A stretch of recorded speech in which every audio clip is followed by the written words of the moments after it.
Hi everyone, welcome back to my channel. In today's video, we will be making some garlic knots. Remember, for all the ingredients and measurements, it will be listed down below in the description box under this video. Now here is what you will need for today's recipe. So guys, here are the ingredients you will need for today's recipe. Here I have some warm water. I have some instant yeast, garlic salt, adobo, garlic powder. Here I have some grated Parmesan cheese.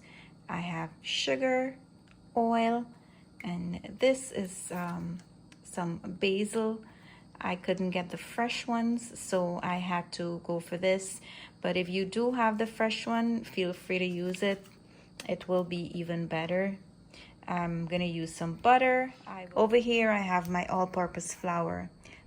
Now the first thing we're going to do is get our yeast mixture together. So let me show you that step. Now to your warm water, you're gonna go in with your sugar, and I'm gonna go in with my yeast. And now we're gonna mix to make sure all the ingredients are combined.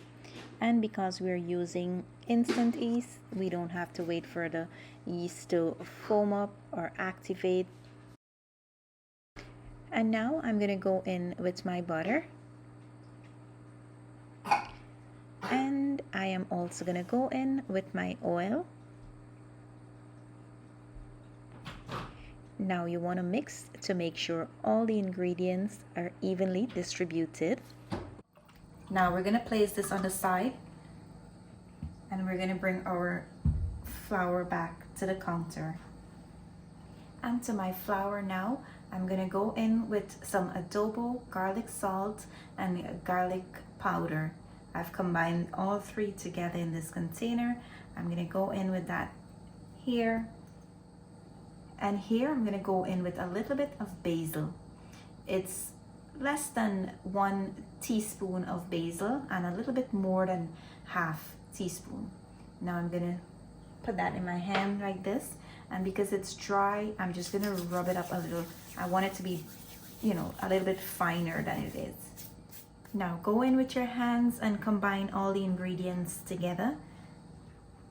So now that that's nicely combined, you're gonna form a well in the middle, and you're gonna start adding in your liquid. You're going with about half of that liquid for now, and just, form your flour into a nice dough ball.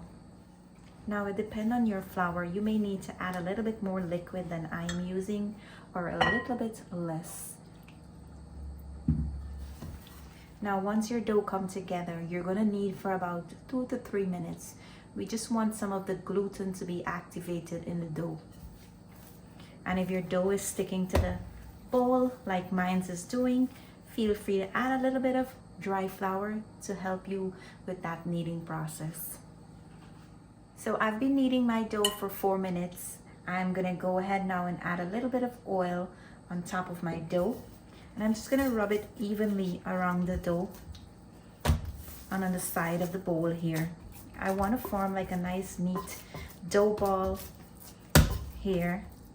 And I'm just going to allow this to sit on the side. You wanna make sure and add that little oil on the top of your dough so that it doesn't form that dry, crusty layer on the top. Now, after you're done kneading your dough, you wanna cover it and allow it to sit and double in size. That should take about 1 hour and 30 minutes, depending on the temperature of your kitchen.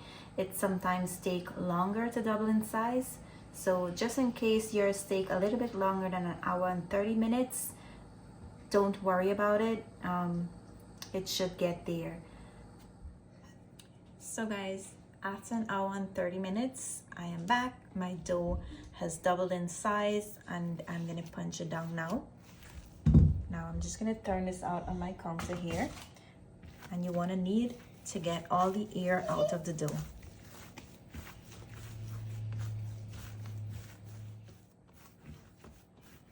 As you're kneading, just try to get it into a nice log, because we're gonna cut it into small pieces.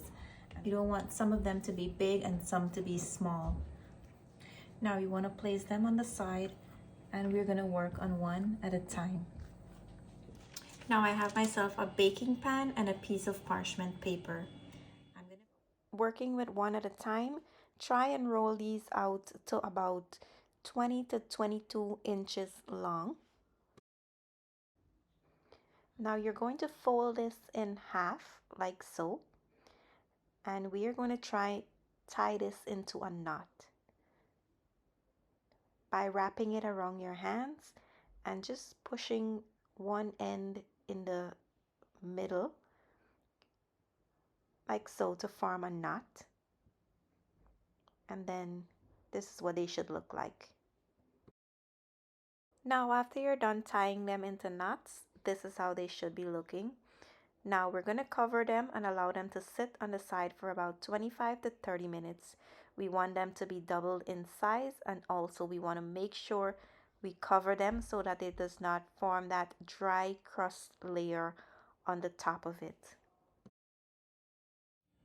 So while they're sitting on the side, we will be heading over to the stove. I am going to make my butter glaze, my butter and garlic glaze to brush my garlic knots when they're finished.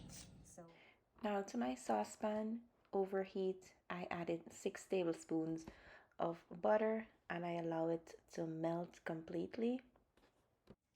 And now to that, I'm gonna go in with some garlic salt, garlic powder, and some of that basil. Now you want to mix this to make sure that all the ingredients are combined, and you want to make sure that the salt is melted and the basil is, infusing a little bit. Now once your salt is melted, you're just going to turn your stove off and place this on the side. So guys, after baking these for 25 minutes, they're finally done, and here is a look. You're gonna take your sauce and you're gonna just brush it on top of them like so. It will help to soften up the top and give you that nice soft bread texture.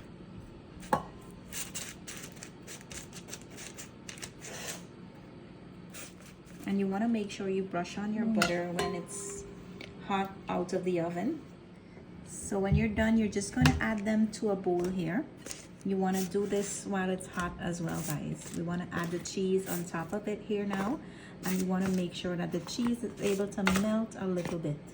Now you can go in and add as much or as little cheese that you like. And now we just want to flip them around and allow the cheese to spread evenly. You can just allow these to cool down and it's ready to serve. I am just gonna plate some of it up and show you guys the final result.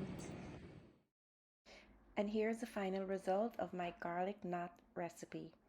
I hope you enjoy watching this video as I enjoy making it for you all. Remember to like, comment, and subscribe to my channel if you haven't yet subscribed for more delicious recipe. As usual, thank you for watching. Goodbye, and I'll see you in my next video.